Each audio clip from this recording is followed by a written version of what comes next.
Hello மக்களே, இன்றைக்கி வீடியோவில் என்ன பார்க்க போகிறோம்னா பரோட்டா தான். அது எப்படி செய்யறதுன்னு பார்த்துக்கலாம் வாங்க. 300 கிராம் மைதா மாவு எடுத்து வச்சுருக்கிறேன்.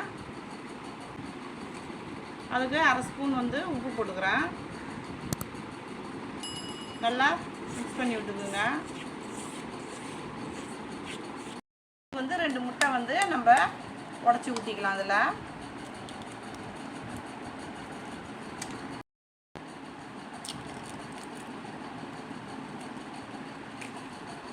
இதெல்லாம் மிக்ஸ் பண்ணி விட்டுக்கலாம்.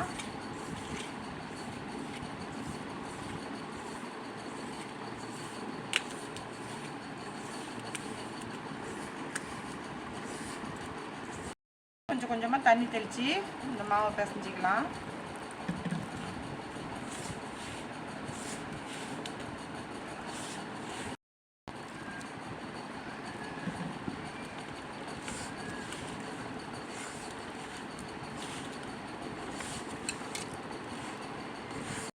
மாவு பிசைஞ்சாச்சு. இந்தமாரி நல்லா அழுத்தம் கொடுத்து இந்த மாவை நல்லா அப்படியே பிசைஞ்சிக்கோங்க.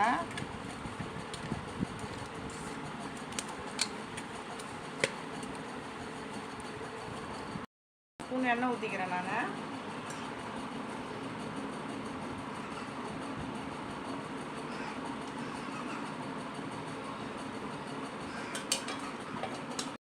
இதை நல்லா அப்படி நல்லா ப்ரெஸ் பண்ணி நல்லா மாவு நல்லா அப்படி பிசைஞ்சிக்கோங்க. அப்போ தான் மாவு நல்லா ஸ்மூத்தாக இருக்கும். நம்ம பரோட்டா அடிக்கிறதுக்கும் நல்லா இழுத்து மாவு கொடுக்கும்.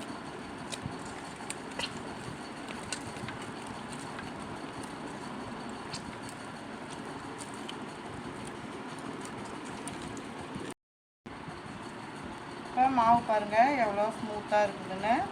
இப்போ இதில் இன்னும் ஒரு ஸ்பூன் எண்ணெய் ஊற்றி நம்ம 1 மணி நேரம் ஊற வச்சுக்கலாம். எண்ணெய் 1 ஸ்பூன் ஊற்றிக்கிறேன் நான். ஊற்றி நல்லா மேலே இப்படி தடவி விட்டுக்கலாம். இது 1 மணி நேரம் ஊறட்டும். நம்ம அப்புறமா பரோட்டா போட்டுக்கலாம்.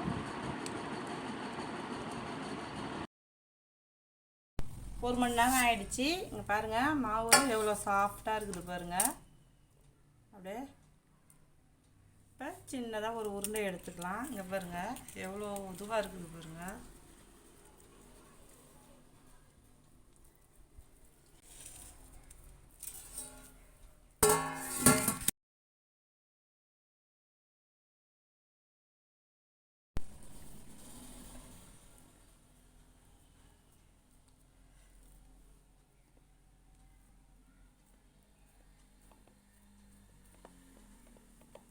பாருங்கள் நல்லா மாவு நல்லா சாஃப்டாக இருக்கிறதுனால அப்படியே கையிலே வச்சு தட்டுற மாதிரியே இருக்குது.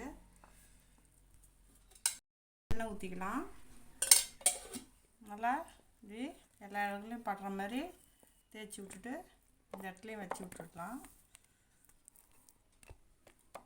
இப்போ நமக்கு சப்பாத்தி கட்டையே தேவை கிடையாது. ஏன்னா அந்த அளவுக்கு மாவு நல்லா சாஃப்டாக இருக்குது.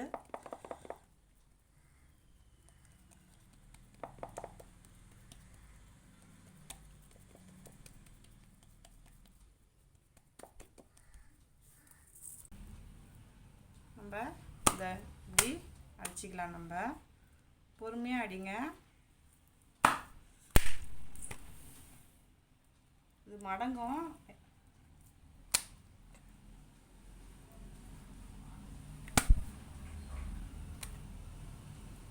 இந்த மாதிரி அடிச்சிக்கலாம். நம்ம கிழிஞ்சிருச்சின்னு நினச்சிக்காதீங்க, அது அப்படி தான் இருக்கும். பாருங்கள் இந்த மாதிரி வீசணும்.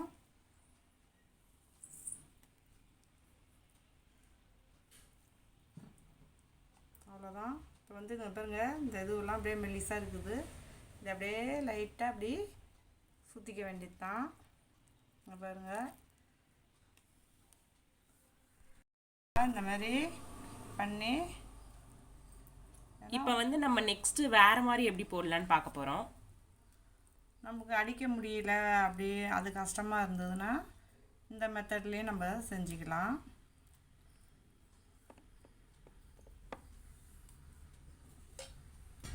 கொஞ்சமாக எண்ணெய் ஊற்றிக்கிறேன். நல்லா இப்படி பாருங்கள், நமக்கு பூரி கட்டையே தேவை கிடையாது, கையிலே நல்லா ஸ்மூத்தாக இருக்குது. இது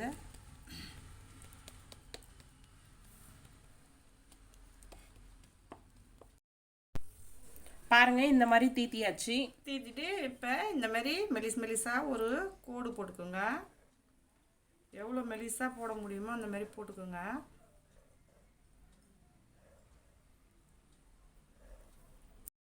இந்த மாதிரி எல்லாத்தையும் ஒன்று ஒன்றா இப்படி எடுத்துக்கோங்க.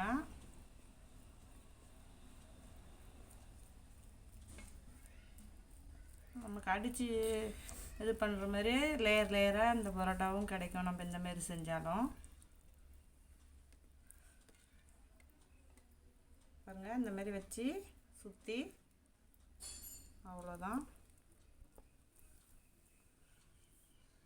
எண்ணெய் ஊற்றிடுறேன். இப்போ இங்கே பாருங்கள், நான் வந்து சப்பாத்தி கட்டையே இல்லாமல் இதில் வந்து நல்லா கையிலே ப்ரெஸ் பண்ணி விட்றேன் பாருங்கள். ஏன்னா மாவு அந்த அளவுக்கு நமக்கு ஸ்மூத்தாக இருக்குது.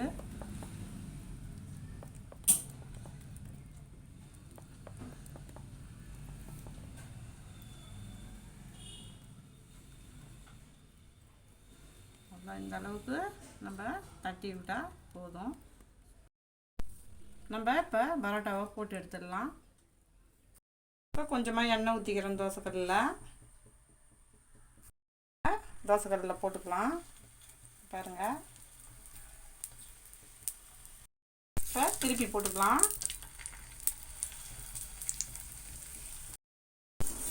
இப்போ திருப்பி போட்டுக்கலாம். மாற்றி திருப்பி போட்டுக்கிட்டே இருக்க வேண்டியதுதான். இது வெந்துடுச்சு. இப்போ திருப்பி போட்டுக்கலாம். நம்ம இங்கே பாருங்கள், பரோட்டா எவ்வளோ சூப்பராக இருக்குதுன்னு. பரோட்டா வந்து கையில் வந்து வீச தெரியல அப்படின்னா இந்தமாரி நான் சொன்ன மெத்தடில் கத்தியை வச்சு கொஞ்சம் கொஞ்சமாக கீறி விட்டுட்டு செய்யுங்க. நம்ம வந்து பரோட்டா சாதா பரோட்டா எப்படி கிடைக்குமோ அதேமாரி லேயராக இதுவும் கிடைக்கும். இது நம்ம ஈஸியாகவும் செஞ்சிடலாம். இது வந்து கத்தியில் கீறின பரோட்டா தான். பாருங்கள், லேயராகவே தான் இருக்குது பாருங்கள்.